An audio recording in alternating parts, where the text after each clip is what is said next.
Merci beaucoup, honorable Abdou Mbow.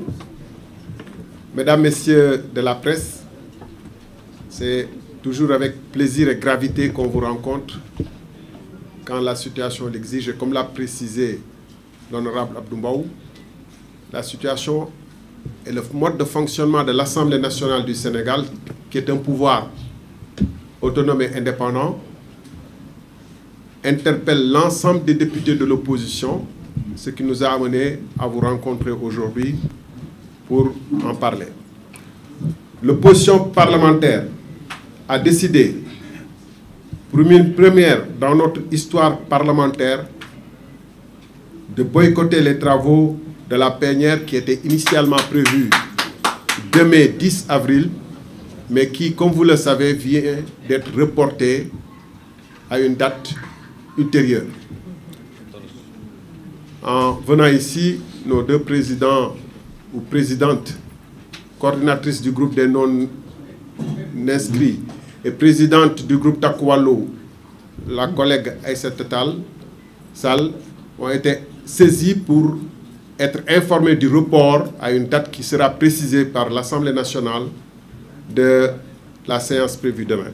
Donc l'opposition a décidé du boycott des travaux qui avaient été initialement prévus demain. Par respect pour nos électeurs et pour l'opinion nationale, nous avons décidé de cette séance d'information afin que nul n'ignore le sens et le bien fondé de notre démarche. Que se passe-t-il donc à l'Assemblée nationale pour nous amener à agir ainsi? La première raison fondamentale, deux raisons d'égale dignité et d'égale gravité, et je vous en donne une, qui fonde le boycott consiste en des violations répétées et délibérées du règlement intérieur de l'Assemblée nationale par la majorité sous l'impulsion du président de l'institution qui agit comme le président du groupe parlementaire PASTEF. En effet, il est patent, premièrement, et manifeste pour tous que dans sa composition actuelle, le bureau de l'Assemblée nationale viole la loi portant sur la parité.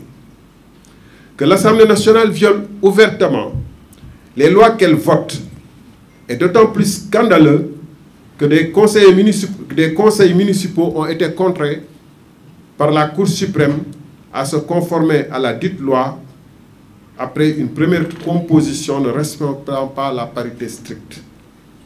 Au pays de Senghor, de Birago Diop, de Boubacar Boris Diop et autres illustres écrivains, le groupe de 130 députés de PASTEF ne craint pas le ridicule de prétexter que le terme « outre », qui signifie « en plus », sert non pas à inclure ou à additionner, mais à exclure, à soustraire. Le matin, le coup de force ne peut être aussi clairement assumé. Par ailleurs, le président de l'Assemblée nationale viole au quotidien les droits de l'opposition en refusant quasi systématiquement la parole quand des députés font appel au règlement intérieur, ne serait-ce pour expliciter le bien fondé de leur démarche. Il ne s'est pas privé, lors d'une séance, à accepter pour un député de la majorité ce qu'il venait de refuser à un député de l'opposition, c'est-à-dire l'appel au règlement. Cela participe de la culture du matai, du coup de force. Le président de l'Assemblée nationale s'associe à des entreprises visant à saborder l'initiative d'un député de l'opposition consistant à une proposition de loi écrite accompagnée d'un mémoire relatif à sa recevabilité, démontrant que la dite proposition n'entraîne pas d'impact financier. Jusqu'à ce jour, ces députés, pas plus que les autres collègues, n'ont reçu de réponse écrite de l'Assemblée nationale, encore moins d'une preuve consistant à quoi consisterait l'impact financier allégué. Pas de réponse écrite, donc pas de possibilité de recours. Cela s'appelle du matin. En quatrième point, on pourrait continuer à énumérer ainsi les violations nombreuses répétitives et répétées, et assumées sans même les couvrir d'une apparence démocratique et de normalité. Le plus grave est que, dans ces interactions de tous les instants avec les membres de l'opposition, le président de l'Assemblée nationale manque de la plus élémentaire courtoisie et se prend pour un surveillant de camp plutôt que pour la deuxième personnalité de l'État, s'abaissant jusqu'à des manipulations de listes d'orateurs indignes de son rang, indignes de la tradition de l'Assemblée nationale, indignes de la démocratie, comme il a été donné à voir à l'opinion lors de la séance du 2 avril 2025 consacrée au vote de la pseudo-loi interprétative. Ce jour-là, le summum a été atteint quand son arrogance et son dévouement à l'exécutif et à son parti l'ont amené de façon répétée et avec sarcasme à multiplier les violations du règlement intérieur. Malgré plusieurs remarques faites par l'opposition, le président de l'Assemblée nationale a laissé une si importante et solennelle séance se transformer en meeting nourri d'applaudissements à tout va et de huées par le public. Les rappels des députés au respect du règlement intérieur n'y ont rien fait. Le président de l'Assemblée nationale déclarant que les applaudissements du public faisaient certainement mal à l'opposition. Ainsi, le public est allé crescendo dans sa bruyante présence et a failli s'en prendre à 2 députés lors d'une suspension de séance. En effet, nos 2 députés, dames ici présentes, qui vont peut-être à vous le préciser, ont failli être prises à partie dans l'enceinte même de l'Assemblée nationale, dans les locaux de l'Assemblée nationale, par une partie de visiteurs qui les ont non seulement filmés, mais qui les ont menacés. Moi qui vous parle, j'ai été plusieurs fois insulté, conspué par des gens qui étaient présents dans les tribunes ou dans les travées de l'Assemblée nationale.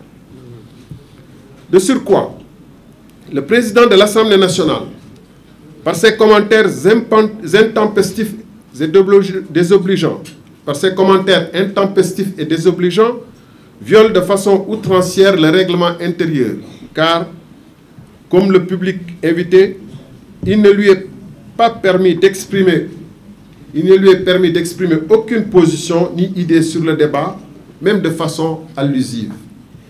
Pire encore, il a refusé avec une désinvolture qui frise l'insolence de laisser les députés lire leurs amendements, montrant sa satisfaction personnelle lorsque d'autres y ont renoncé, outrés par son comportement inqualifiable.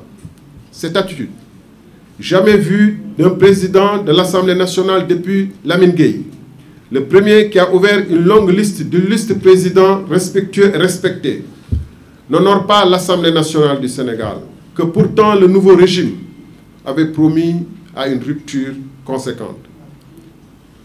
Nous demandons en conséquence au président de l'Assemblée nationale de se ressaisir pendant qu'il est encore temps, de se débarrasser de ses habits de militants communicants et d'être à la hauteur de la dignité de son rang pour incarner celui-là même qu'il doit être. Un président élu par ses collègues et respectueux de tous pour en retour mériter le respect qu'il sera alors en droit d'attendre de tous ses collègues.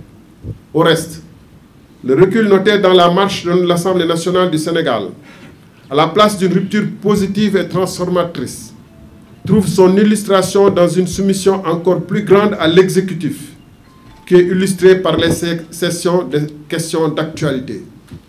C'est la deuxième raison de notre décision de boycott, qui n'est pas une raison de moindre importance. Il a été en effet donné à toute personne de bonne foi à voir le comportement scandaleux du Premier ministre. Les passages du Premier ministre, loin d'être de grands moments d'échange d'idées contre idées, se transforment en des joutes d'attaques crypto-personnelles, de procès de députés, rendus d'autant plus déséquilibrés que la majorité aménage à l'exécutif un temps de parole double de celui des députés et supprime pour ces derniers le deuxième tour de parole traditionnel. Il est important ici de préciser que d'habitude, jusqu'à cette 15e législature, quand il y avait des questions d'actualité ou des questions au gouvernement, le député, naturellement, comme le membre du gouvernement avait le même temps de parole. Ça s'appelle équilibre des pouvoirs. Et le député, pour exercer sa fonction de contrôle, devait avoir le principe du contradictoire. C'est-à-dire, après une première prise de parole où il interpelle le membre du gouvernement, il avait le droit de venir dire s'il est satisfait ou s'il n'est pas satisfait. Or, ce deuxième tour pour le député a été supprimé, alors même qu'on a maintenu le temps de parole en deux séquences qui avaient été initialement prévues pour le membre du gouvernement ou le Premier ministre. Donc le Premier ministre se retrouve avec 8 minutes, et vous avez constaté que la dernière fois, les députés qui avaient intervenu avaient droit qu'à 4 minutes sans deuxième tour. Donc ça rompt fondamentalement le principe de l'équilibre des pouvoirs et en plus surtout la fonction de contrôle de l'action de l'exécutif à laquelle cette séance est consacrée. Ce qui permet au Premier ministre de dérouler en roue libre, assurer qu'il est que la réplique ne viendra pas derrière. Cela constitue non seulement un recul par rapport à la tradition de l'Assemblée nationale, mais une atteinte délibérée à l'équilibre des pouvoirs. En effet, l'organisation des questions au gouvernement est prévue et encadrée par la loi organique portant règlement intérieur de l'Assemblée nationale, notamment en son titre 3, contrôle parlementaire. Cette loi dispose que le gouvernement se soumet une fois par semaine au moins à des questions d'actualité adressées à des ministres. Un jour, au moins par quinzaine, déterminé à l'avance aux questions orales. Un jour, au moins par mois, aux questions d'actualité au gouvernement. Comme on peut le constater, il n'y a là aucune innovation ou concession du nouveau régime. Il s'agit là, au contraire, de l'exercice le plus naturel et le plus courant dans une démocratie normale où le Parlement exerce son devoir de contrôle de l'action gouvernementale. Le minimum démocratique serait de respecter les dispositions du titre 3 du règlement intérieur, en particulier ses articles 91 à 96. Or, au lieu de se soumettre à ces dispositions qui s'imposent à lui, le Premier ministre décide de venir à sa guise et selon son agenda propre. Ainsi, les séances de janvier et de mars n'ont pas été tenues sans qu'une explication n'ait été fournie aux députés. Mais pire encore, lorsque le PM, le Premier ministre, fixe sa date et selon son propre bon vouloir, c'est pour se livrer à un exercice qui relève beaucoup plus d'un meeting politique que d'une séance normale et républicaine de réponse à des questions sur lesquelles ces réponses sont attendues par le peuple. En effet, les députés constatent avec amertume que le Premier ministre ne vient à l'Assemblée nationale que selon sa propre actualité, sortie du rapport de la Cour des comptes en février et vote de la loi dite interprétative en mars.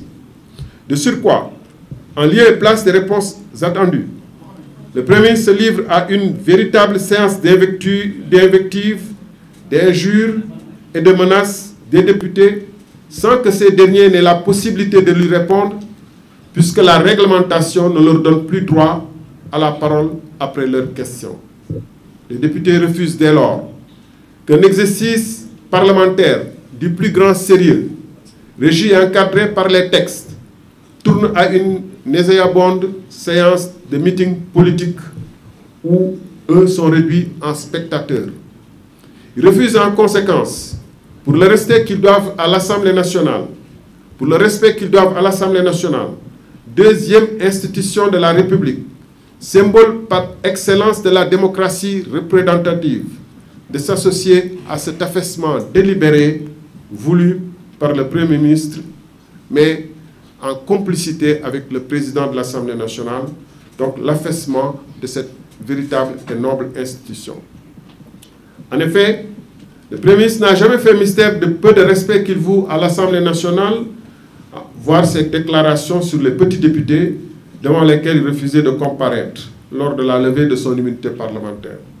Nous, députés, sommes absolument disponibles à poursuivre l'exercice à la double condition que le Premier ministre respecte les règles du jeu et prenne l'ensemble des députés, y compris de son propre camp, pour ce qu'ils sont, c'est-à-dire des élus et représentants du peuple sénégalais qui ont été choisis comme des représentants de ce peuple. Je vous remercie de votre aimable attention. Merci.